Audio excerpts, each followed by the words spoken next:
দেখেছো আমাদের রান্নাঘরে কত সুন্দর সোনার টমেটো হয়েছে। হ্যাঁ টয়া, আমরা জাদুর সোনার টমেটো গাছ। তোমাদের সেই ফেলে দেওয়া পচা টমেটোগুলো থেকে আমরা সোনার টমেটো হয়েছি। মা, ও মা, আর কত দেরি লাগবে তোমার? তাড়াতাড়ি বাড়ি চলো না মা। দাঁড়া রে মা টয়া, আমার হয়ে গিয়েছে।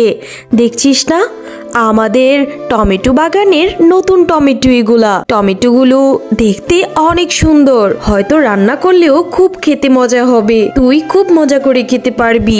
না মা, টমেটো আমার খেতে একদম ভালো লাগে না। তুমি তাড়াতাড়ি বাড়ি চলো না মা। আচ্ছা আচ্ছা, এখন চল। এতটুকু টমেটো আজকের জন্য যথেষ্ট। আজকে সবকিছু টমেটো দিয়ে রান্না করব। মা, আমার তো টমেটো একদম পছন্দ না, কিন্তু তুমি যে টমেটোর চাটনি রান্না করছো, টমেটো থেকে এত সুন্দর ঘ্রাণ বেরোচ্ছে না মা, মনে হচ্ছে এক্ষুনি আমি খেয়ে ফেলি। ও মা, তোমার রান্নাটা কত দূর? তাড়াতাড়ি আমাকে খেতে দাও না মা, আমার যে খুব খেতে ইচ্ছে করছে। হে রে টয়া, টমেটোগুলো থেকে খুব সুন্দর ঘ্রাণ বের হয়েছে। খুব করে তো বলেছিলি টমেটো একদম খাস না, দেখবি খেতেও নিশ্চয়ই খুব মজা হবে। এই তো মা, আমার হয়ে গিয়েছে। তুই ঘরে যেয়ে বস, আমি এখনই তোর জন্য খাবার নিয়ে আসছি। হ্যাঁ গো গিন্নি, এত এত পদ রান্না করেছো আর সবকিছুই টমেটো দিয়ে। বাহ, খেতে তো বেশ মজা। হ্যাঁ গো, আমাদের টমেটো বাগানের টমেটো। এবার আমাদের জমিতে নতুন টমেটো ধরেছে। টমেটোগুলো দেখতে খুব সুন্দর। এখন তোমরা বাবা আর মেয়ে মজা করে খাও তো। হ্যাঁ মা, আমাদের জমির টমেটোগুলো খেতে খুব মজা। মা, আমাদের জমিতে তো অনেক টমেটো হয়েছে। এখান থেকে কিছু টমেটো পেড়ে বাবা তো বাজারে নিয়ে বিক্রিও করতে পারে, তাই না মা? হ্যাঁ গো, আমাদের মেয়ে ভালো কথাই বলেছে। তুমি বরং কালকে আমাদের জমি থেকে কিছু করে টমেটো পেড়ে বাজারে নিয়ে বিক্রি করবে, কেমন? হ্যাঁ গো গিন্নি, এমনিতেও হাতে টাকা পয়সা নেই। দেখি টমেটোগুলো যদি বিক্রি করতে পারি তাহলে তো ভালোই হয়। পরের দিন মিচকে টমেটোগুলো বাজারে নিয়ে বিক্রি করতে যায়। আর তার টমেটোগুলো এতই সুন্দর ছিল, বাজারের সকলেই অন্য সবজি বাদ দিয়ে মিচকের কাছ থেকেই সবাই টমেটো কিনতে থাকে। এ দেখে তো বাঘ মামা রাগে জেদে গজগজ করতে থাকে। হ্যাঁ গো মিচকে ভাই, তোমার জমির টমেটোগুলো দেখে তো খুব সুন্দর মনে হচ্ছে। মনে হয় খেতেও বেশ মজা হবে। আমি তো রোজ আসবো তোমার জমির টমেটো কিনতে। হ্যাঁ গো, তোমার মনটা আজকে এত খারাপ কেন? কি হয়েছে? বাজারে কি বেচা কেনা ভালো হয় নাই নাকি? গিন্নি, মন খারাপ হবে না তো কি হবে? মিচকে ওদের জমিতে টমেটো ফলিয়েছে, সেই টমেটো নিয়ে বাজারে বিক্রি করতে এসেছে। সবাই তার জমির টমেটোগুলো পেয়ে সেগুলোই কিনতে থাকে। আমার দোকান থেকে কেউ একটা কাঁচা সবজিও কিনে না। এখন কি যে করি? এভাবে চলতে থাকলে তো আমার ব্যবসার লাল বাতি ধরে যাবে। ওগো, তুমি কোনো চিন্তা করো না গো, আমার মাথায় একটা বুদ্ধি এসেছে। যদি মিচকে সেই টমেটো বাগানের টমেটোই না থাকে, তাহলে ও কি বিক্রি করবে বলো তো? হ্যাঁ গো গিন্নি, ঠিকই বলেছ।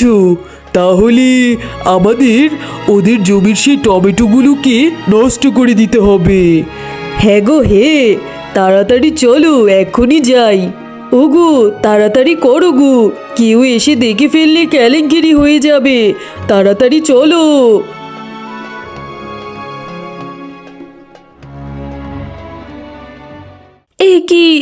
এ কি হলো? আমাদের জমির টমেটোগুলোকে কে এভাবে নষ্ট করে দিয়ে গেল?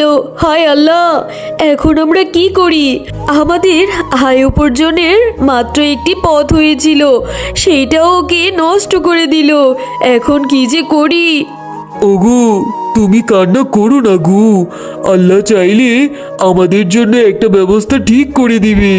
মা, চলো না এখান থেকে কিছু করে টমেটোগুলো নিয়ে আমরা রান্না করব আর বাকি টমেটোগুলো আমরা ফেলে দেব। এখন আর কান্না করে কি হবে? এরপর তারা সেই জমি থেকে পচা পচা টমেটোগুলো তাদের রান্নাঘরের এক কোণায় ফেলে দেয়।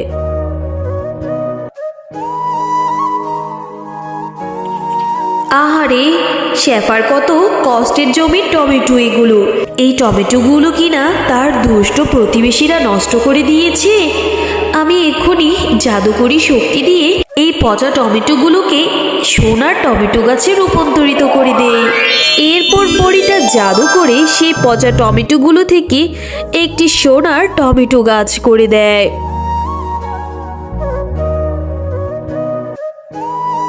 ও মা, দেখো আমাদের রান্নাঘরে সেই পচা টমেটোগুলো থেকে কি সুন্দর সোনার টমেটো গাছ হয়েছে। হ্যাঁ রে মা, তাই তো দেখছি। আমি তো নিজের চোখে বিশ্বাসই করতে পারছি না, কি সুন্দর সুন্দর সোনার টমেটো জন্মেছে। হ্যাঁ টয়া, আমরা জাদু করি সোনার টমেটো গাছ। তোমরা অনেক ভালো, তাই তো তোমাদের সেই পচা টমেটোগুলো থেকে এত সুন্দর সোনার টমেটো গাছ জন্মেছে। এখন থেকে তোমাদের আর কোনো অভাব থাকবে না। এই টমেটোগুলো বিক্রি করে তোমাদের সংসারের অভাব দূর হয়ে যাবে।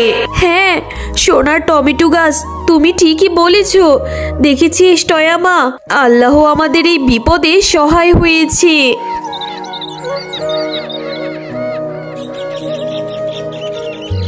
এরপর মিচকে শিয়াল সেই সোনার টমেটোগুলো নিয়ে স্বর্ণকারের দোকানে টমেটোগুলো বিক্রি করে, আর সেই টাকা দিয়ে তাদের জন্য থাকার একটি অনেক সুন্দর দালান বানিয়ে ফেলে।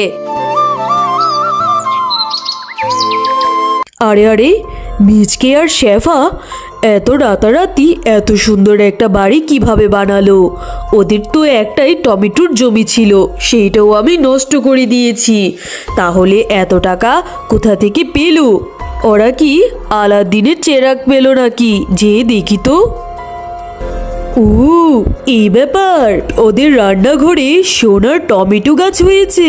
যাক বাবা, এই তো আমি এক্ষুনি এই সোনার টমেটো গাছ সহ টমেটোগুলো সব উঠিয়ে নিয়ে যাব, তারপর আমি ধনী হয়ে যাব। দুষ্ট বাঘিনী, তুই অনেক লোভী। এর আগেও তুই লোভ করে টয়াদের জমির সকল টমেটো গাছগুলোকে নষ্ট করে দিয়েছিস। এখন নাকি আবার টয়াদের সোনার টমেটো গাছগুলোকে চুরি করতে এসেছিস? দাঁড়া, এক্ষুনি আমি তোকে মজা দেখাচ্ছি। এই নে। ওরে বাবারি, ওরে মারে, সোনার টমেটো গাছ, আমাকে ছেড়ে দাও। আমি যে আর কখন এরকম করবো না। আমাকে ছেড়ে দাও সোনার টমেটো গাছ। হ্যালো বন্ধুরা, গল্পটি ভালো লেগে থাকলে চ্যানেলটি সাবস্ক্রাইব করে দিবেন এবং পাশে থাকা বেল আইকনটিতে প্রেস করে আমাদের পাশেই থাকবেন। ধন্যবাদ।